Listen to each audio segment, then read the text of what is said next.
Hello, everyone, dear viewers of the channel. I am Helena, the guardian of secrets, a researcher of mystical phenomena, and here with me is Vadim, a historian interested in folk culture.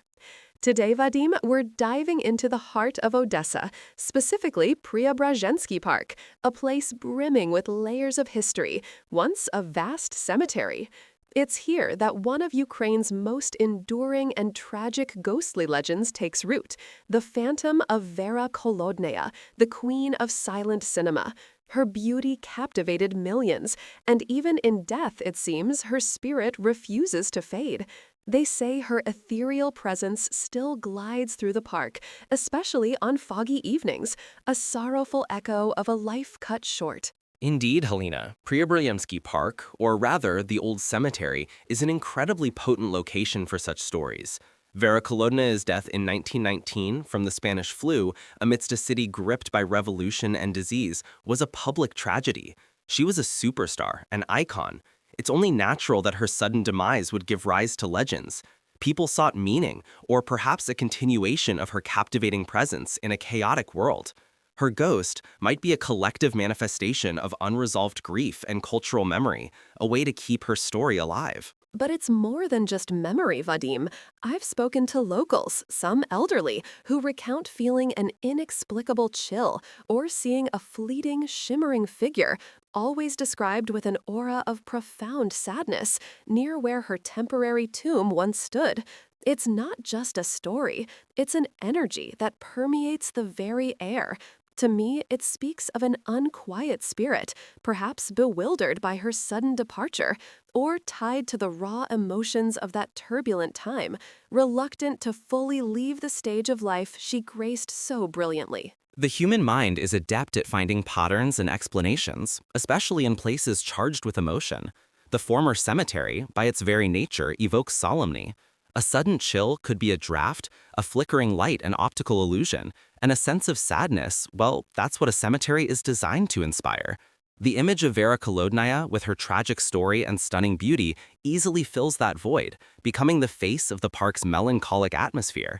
It's a powerful narrative, but one rooted more in psychology and symbolism than the supernatural. Yet, Vadim, what about the darker whisperings that emanate from the same park, from its oldest, most secluded crypts?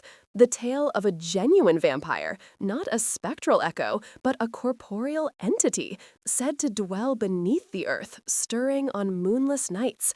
This isn't just a sorrowful ghost, but something primal, something that stirs ancient fears deep within the Ukrainian soul. Locals speak of strange disappearances, unearthly growls, and an oppressive, cold presence around one particular long-abandoned family crypt. Ah, the vampire in the crypt. This taps into a much older stratum of Slavic folklore, Helena. The concept of a vampire was often applied to a person who died unusually or was improperly buried, returning to haunt the living. It wasn't always about blood-sucking in the Western sense, but rather a revenant, an unquiet dead, causing illness or misfortune.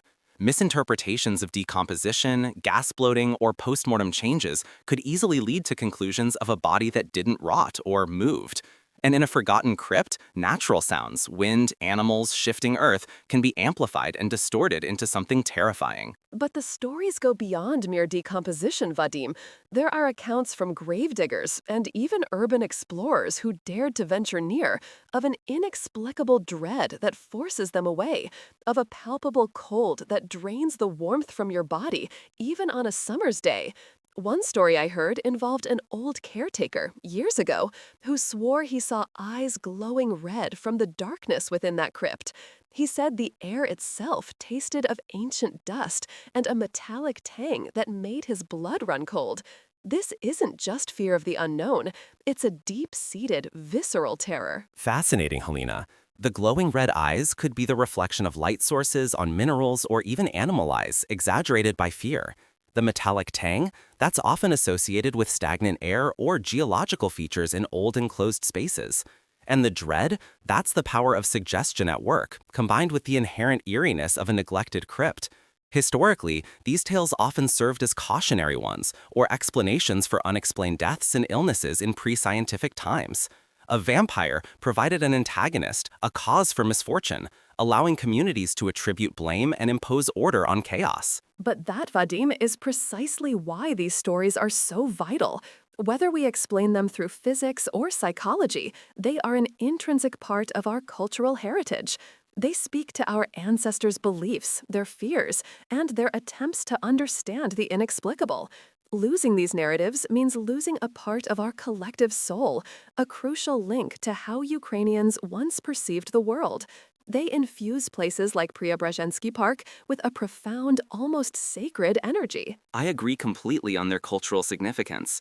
Even if I approach them through a lens of historical analysis and rational explanation, these legends are invaluable historical documents. They reveal the anxieties, the superstitions, and the coping mechanisms of previous generations.